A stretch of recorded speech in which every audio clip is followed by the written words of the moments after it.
स्वागत है। आज की तेज दुनिया में जानकारी को याद रखना प्रभावी ढंग से ये अपने आप में एक चुनौती है। बिल्कुल है। लेकिन सोचिए, क्या हो अगर एक सरल सी तकनीक इसमें हमारी मदद कर सकती है।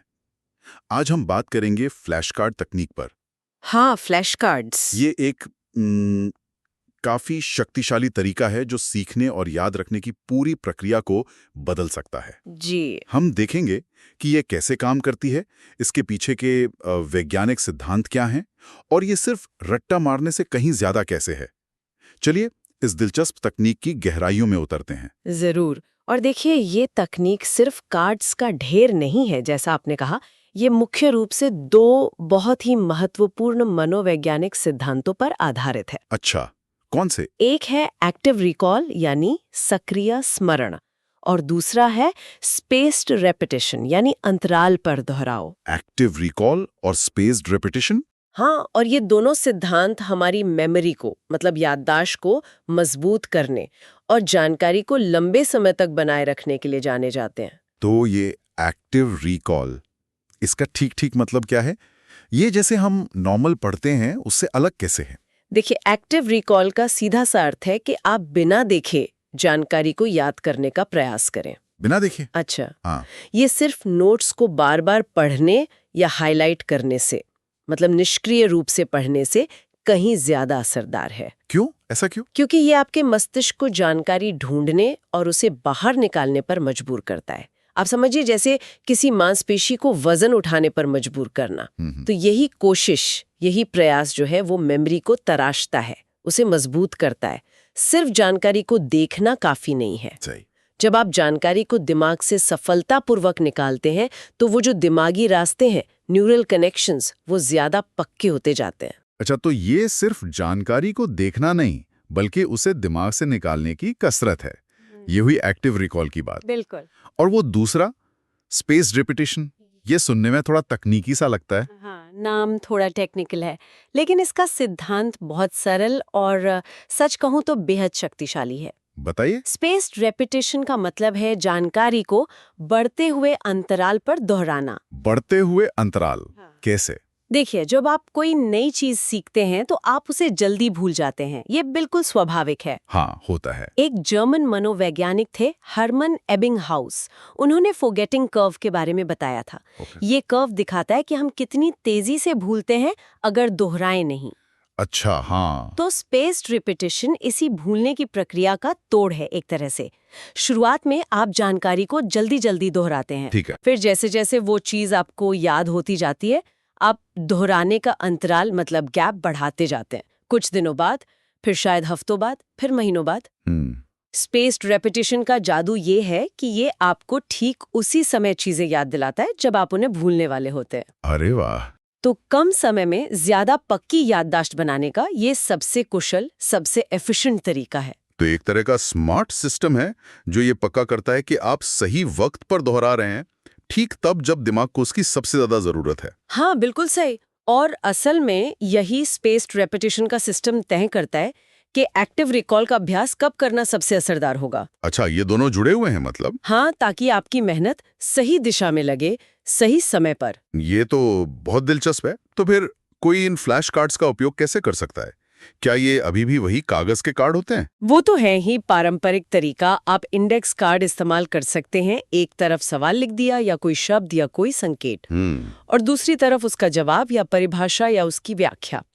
ये बनाने में आसान है और हाथ में लेकर पढ़ने का अपना एक अनुभव है। हाँ, वो तो है।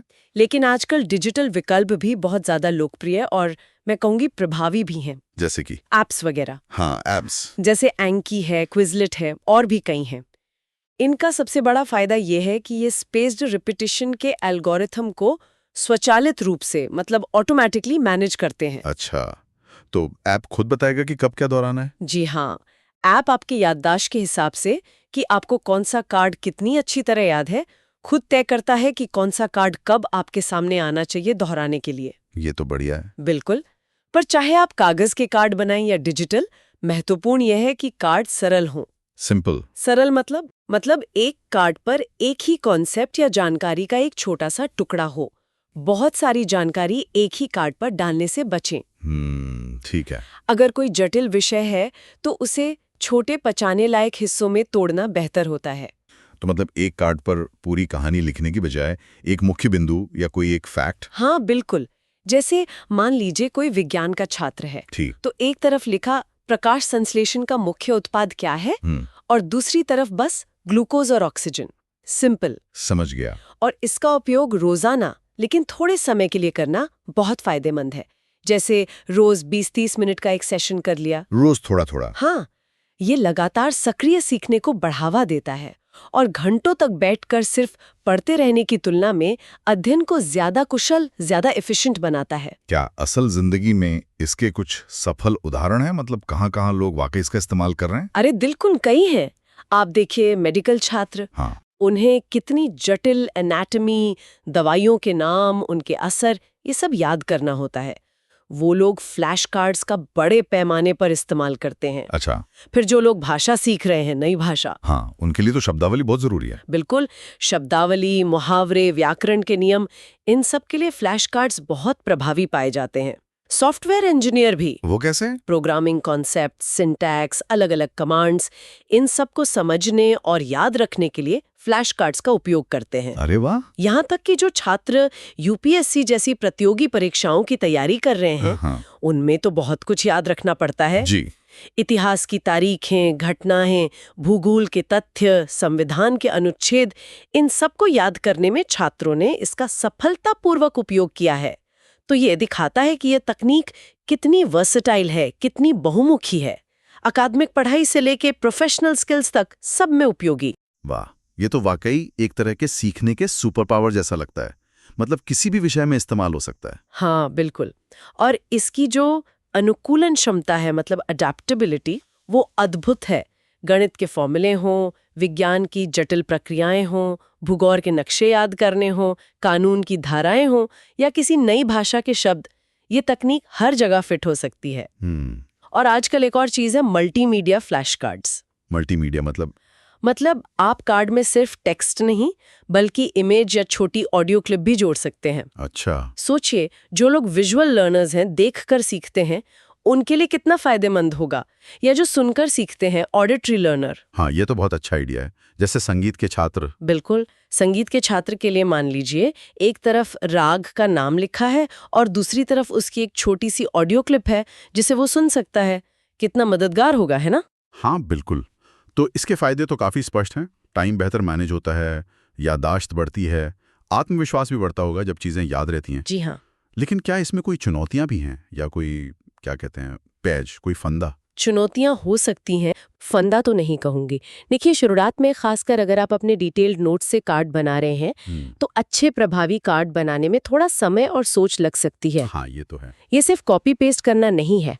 आपको सोचना पड़ेगा कि क्या पूछना है और जवाब कितना संक्षिप्त और सटीक रखना है। सही।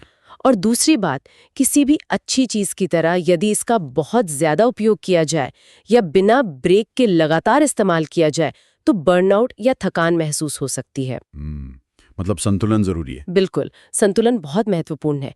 इसे अपनी पूरी पढ़ने की रणनीति का एक हिस्सा बनाना चाहिए, न कि यही एकमात्र तरीका हो। अच्छा, कुछ जरूरी टिप्स जो लोग इसे इस्तेमाल करना चाहें उनके लिए, इसे और प्रभावी बनाने के लिए? हाँ, कुछ बातें ध्यान में रख सकते हैं। पहला, जैसा मैंने कहा, कार्ड सरल रखें। बिल्कुल सिंपल। एक कार्ड, एक विचार या एक फैक्ट। ठीक है। दूसरा, जटिल जानकारी को छोटे मैनेजेबल हिस्सों में तोड़ें। एक साथ सब कुछ याद करने की कोशिश ना करें। ओके। तीसरा, याददाश्त बढ़ाने के लिए सिर्फ टेक्स्ट पर निर्भर न रहें।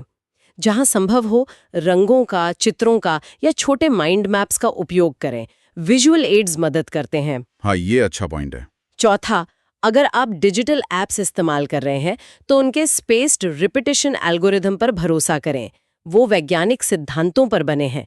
बस नियमित रूप से अभ्यास करें। नियमितता जरूरी है। बहुत जरूरी है। और आखिरी, अपनी प्रगति को ट्रैक करें। ये देखना कि आप कितना सीख चुके हैं, आपको कितना याद है, ये बहुत प्रेरणा देता है। हाँ, और एक और बात, जब आप रिव्यू कर रहे हों तो खुद से सवाल पूछें, सिर्फ जवाब ना देखें। वो एक्टिव रिकॉल वाली बात। बिल्कुल। तो हमने देखा कि फ्लैश कार्ड तकनीक जो एक्टिव रिकॉल और स्पेस्ड रेपिटेशन जैसे सिद्ध वैज्ञानिक सिद्धांतों पर आधारित है, ये सीखने और जानकारी को याद रखने का एक वाकई बेहद प्रभावी और कुशल तरीका है। बिल्कुल सही। और ये समझना जरूरी है कि ये सिर्फ तथ्यों को रटने का कोई शॉर्टकट या उपकरण नहीं है, जैसा कि कुछ लोग कभी-कभी सोच लेते हैं। बल्कि ये जानकारी को गहराई से समझने और उसे लंबे समय तक, मतलब लॉन्ग टर्म मेमोरी में बनाए रखने की एक शक्तिशाली विधि है। सही कहा। जब इसका सही तरीके से उपयोग किया जाए तो ये अलग-अलग विषयों और क्षेत्रों में सफलता दिलाने में वाकई मदद कर सकती है। और निरंतर अभ्यास से ये जीवन भर सीखने की जो हमारी यात्रा है, उसमें एक बहुत मूल्यवान साथी साबित हो सकती है। बहुत खूब। और जाते जाते यहाँ एक विचार छोड़ जाते हैं जिस पर शायद हमारे श्रोता मनन कर सकते हैं। जरूर। क्या फ्लैश कार्ड तकनीक का उपयोग केवल तथ्यों या परिभाषाओं को याद करने तक ही सीमित है, या इससे आगे बढ़कर क्या हम इसका इस्तेमाल जटिल विचारों के बीच संबंध स्थापित करने या शायद रचनात्मक प्रॉब्लम सॉल्विंग को प्रेरित करने के लिए भी कर सकते हैं? ये दिलचस्प सवाल है। जैसे सोचिए, एक तरफ एक वैज्ञानिक सिद्धांत लिखा हो और दूसरी तरफ उसका कोई अप्रत्याशित अनूठा अनुप्रयोग लिखा हो। हाँ, ये सोचने का एक बिल्कुल नया आयाम हो सकता है। फ्लैश कार्ड सिर्फ याद करने के लिए नहीं, बल्कि सोचने और कनेक्शन बनाने के लिए भी। बिल्कुल। तो इस विचार के साथ आज की चर्चा यहीं समाप्त करते हैं।